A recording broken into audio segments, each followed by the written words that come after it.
আসসালামু আলাইকুম এভরিওয়ান। না বলা কথা গল্পের তৃতীয় পার্ট। তো চলো বেশি কথা না কইয়া গল্প শুরু করা যাক। রুই আমার পিছন দিক থেকে ডাক দিয়ে বলল, দাঁড়াও অনিক। আমি তার কথা শুনে থমকে গিয়ে বললাম, কি বলবেন বলেন, আর ভালো লাগছে না। রুই বলল, তুমি আমার জন্য এখান থেকে চলে যাচ্ছ তাই না? আসলে তুমি আমাকে মন থেকে ক্ষমা করতে পারোনি, আমাকে ফ্রেন্ড বানাওনি, ঠিক আছে? আমরা আড্ডা দিতে আসি, সেখান থেকে উঠে চলে যাচ্ছ। আগের ব্যবহারের জন্য আমি আবার তোমার কাছে ক্ষমা চাচ্ছি, প্লিজ আমাকে ক্ষমা করে দাও। আমি বললাম, আরে কি যে বলেন, আমি আপনাকে ক্ষমা করে দিয়েছি, আর অতীতে কি হয়েছে না হয়েছে আমি সব ভুলে গেছি। রুই বললাম, তাহলে আমাকে ফ্রেন্ড বানাতে ক্ষতি কিসে শুনি? আমি বললাম, আপনাকে ফ্রেন্ড বানাইলে আমার ক্ষতি হবে না, বরং আপনার ক্ষতি হবে। কোথায় আপনি আর কোথায় আমি? আমার সাথে বন্ধুত্ব করলে আপনার মান সম্মান চলে যাবে। কোথায় আকাশ কোথায় পাতাল, আমি আপনার স্ট্যাটাসের না, সো আমাকে আপনি বন্ধু বানাইতে পারবেন না। রুই বলল, ওই আমি তোকে বলছি তুই আমার ফ্রেন্ড হলে আমার মান সম্মান চলে যাবে? একবারও বলছি তোর আমার স্ট্যাটাস এক না। এখন বল, বন্ধু বানাবি নাকি বানাবি না?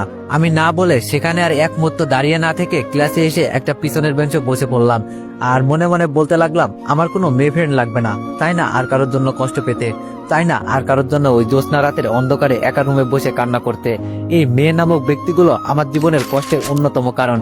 কেউ দিয়ে মিথ্যা অপবাদ, আর কেউ কিছু না জানিয়ে ভুল বুঝে চরিত্রহীন বলে, ছোট লোক বলে অপমান করে চলে যায়। লাগবে না ভাই মেয়ে নামক ব্যক্তিগুলো আমার জীবনে। এইসব ভাবতে ভাবতে চোখ দিয়ে পানি চলে আসলো। চোখের পানি মুছে স্বাভাবিক হয়ে বসে নিজে নিজে বই পড়তে লাগলাম। অন্যদিকে রুই কান্না করতে করতে আবিরকে বলল, আবির আমি কি এতই বেশি ভুল করে ফেলেছি যা ক্ষমার অযোগ্য? বলো না আবির। আবির বলল, আরে অনেক বলেছে তোমাকে ক্ষমা করে দিয়েছে, তাহলে তুমি কান্না কেন করছো? রুই বলল, যদি আমাকে ক্ষমা করে দিত তাহলে ফ্রেন্ড বানাতে সমস্যা কিসের? আবির বলল, এটার কোনো কাহিনী আছে মনে হয়, আমি বের করব, তুমি চিন্তা করিও না। অনেক তোমাকে ফ্রেন্ড বানাবে, আমি কথা দিচ্ছি। রুই অনেক খুশি হয়ে আবিরকে ধন্যবাদ দিয়ে ক্লাসে চলে গেল। আবিরও ক্লাসে এসে আমাদের সাথে বসলো। আবির বলতে লাগলো, আচ্ছা অনেক একটা কথা বলতো। আমি বললাম, বল কি বলবো? আবির বলল, আচ্ছা তুই কি রুইকে সত্যি ক্ষমা করে দিয়েছিস? সত্যি করে বলবি। আমি বললাম, হ্যাঁ আমি সত্যি রুইকে ক্ষমা করে দিয়েছি। আবির বলল, তাহলে ওকে ফ্রেন্ড বানাতে তো সমস্যা কিসের? বানিয়ে ফেল ফ্রেন্ড, ফ্রেন্ড হতে চেয়েছে, আর তো কিছু না। আমি বললাম, না আমি কাউকে ফ্রেন্ড বানাবো না, আমার লাগবে না, আমার তুই হলেই হবে। আবির বলল, আচ্ছা এটা সত্যি কথা বলবি, তুই যদি আমার ফ্রেন্ড হয়ে থাকিস? আমি বললাম, তুই বল। আবির বলল, তুই মেয়েদের ফ্রেন্ড কেন বানাতে চাস না? আমি মাথা নিচু করে বললাম, এমনি, আমি চাই না আবির জানুক। আবির আমার কথা শুনে টেবিল থেকে উঠে ক্লাসের বাইরে চলে যেতে লাগলো। আমি ওর পিছু পিছু গিয়ে আবিরকে ডাকতে লাগলাম, কোথায় যাচ্ছিস আবির? দাঁড়া, এই দাঁড়া। দেখলাম আবির গাছতলায় গেল, আমি ওখানে গেলাম। আবিরকে বললাম, কি হলো, তুই আমার কথা না শুনে চলে আসলি কেন? আবির বলল, আমি কারো বন্ধু না, আমি যদি কারো বন্ধু হতাম সে আমাকে তার সত্যি কথাটা বলতো, মাথা নিচু করে মিথ্যা বলতো না। আমি বললাম, ও এই ব্যাপার, আচ্ছা ঠিক আছে, তোকে আমি বলবো, তাহলে শোন। আমি বলতে লাগলাম, তখন আমি ক্লাস 9-এ পড়ি। প্রথম দিন স্কুলে যাচ্ছিলাম, দেখে একটা মেয়ে আমার সামনে রাস্তা দিয়ে কানে হেডফোন ও আইসক্রিম খেতে খেতে যাচ্ছে।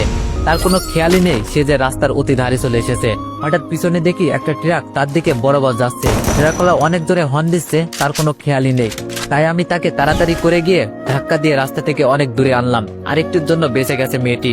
তাকে ধাক্কা দেওয়ার জন্য সে আমাকে না বুঝেই 2টা থাপ্পড় মারলো, আর বলতে লাগলো, শালা লুচ্চা, মেয়ে দেখলেই গায়ে টাচ করতে মন চাই তাই না? আমি বললাম, আসলে আমি এইরকম না, আপনি বোঝার চেষ্টা করুন একটু। মেয়েটি বলল, ওই আমি কি বুঝবো, হ্যাঁ তুই আমাকে ইচ্ছা করেই ধরলি, এটা নয় তো কি?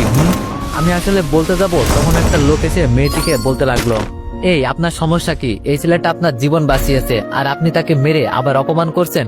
মেয়েটি বলল, আপনি কি বলতে চাচ্ছেন? লোকটি বলল, আপনি যে আইসক্রিম হাতে কানে হেডফোন দিয়ে গান শুনতে শুনতে রাস্তার অতি নিকটে চলে এসেছেন, তা আপনার খেয়াল আছে? পেছনে তাকিয়ে দেখছেন? এই ছেলেটি না আসলে তো আপনি এতক্ষণে মারাই যেতেন, আর ছেলেটাকে ধন্যবাদ না দিয়ে থাপ্পড় মেরে অপমান করছেন। এটা বলে লোকটা আরো বিড়বিড় করে চলে গেল। ওইদিকে লোকটি যখন মেয়েটির সাথে কথা বলছিল, তখন আমি মন খারাপ করে বাড়ি চলে আসলাম। মন খারাপের কারণে স্কুলে যাইনি। এজন্যই আজকাল মানুষ মানুষের উপকার করে না, মানুষের ভালো করলে তারা দোষ মনে করে আপনাকে অপমান করে। এইদিকে লোকটি যাওয়ার পর মেয়েটি যখন আমাকে সরি বলতে যাবে, তখন আমাকে পেল না। এদিক ওদিক আমাকে খুঁজতে লাগলো, কিন্তু আর পেল না। তাই সে তার গন্তব্যের দিকে চলে গেল। এইদিকে আমাকে এত তাড়াতাড়ি বাড়ি ফিরতে দেখে খালা বলতে লাগলো, কিরে আজ তোর স্কুলের প্রথম দিন, আর এত তাড়াতাড়ি ছুটি দিয়ে ফেললো নাকি? এক্ষুনি গেলি আবার এখনই চলে আসলি যে? আমি বললাম, খালা আমার ভালো লাগতেছে না, এই বলে নিজের রুমে চলে গেলাম। তারপরের দিন স্কুলে গিয়ে সোজা আমার ক্লাসে গেলাম। সেখানে পিছনে একটা সিটে বসে পড়লাম। কিছুক্ষণ বসে থাকার পর একটা ছেলে এসে বলল, হাই আমি কি এখানে বসতে পারি? আমি বললাম, অবশ্যই বসতে পারেন। ছেলেটি হাত বাড়িয়ে দিয়ে বলল, হাই আমি নুরুল মোস্তফা রাফি, আর তুমি? আমি বললাম, আমি অনিক আহমেদ। রাফি বলল, আচ্ছা আমরা যখন একই ক্লাসে পড়ি তাহলে ফ্রেন্ড?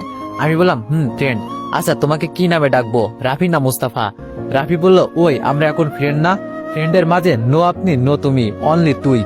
বুঝতে পারছিস? তোর যেটা মন চাই সেটাই ডাকিস। আমি বললাম, আমি বুঝতে পারছি। আচ্ছা। রাফির সাথে আরো কিছুক্ষণ গল্প করতেছি, হঠাৎ একজন ক্লাসরুমে ঢুকলো। তাকে দেখে আমি পুরোই অবাক।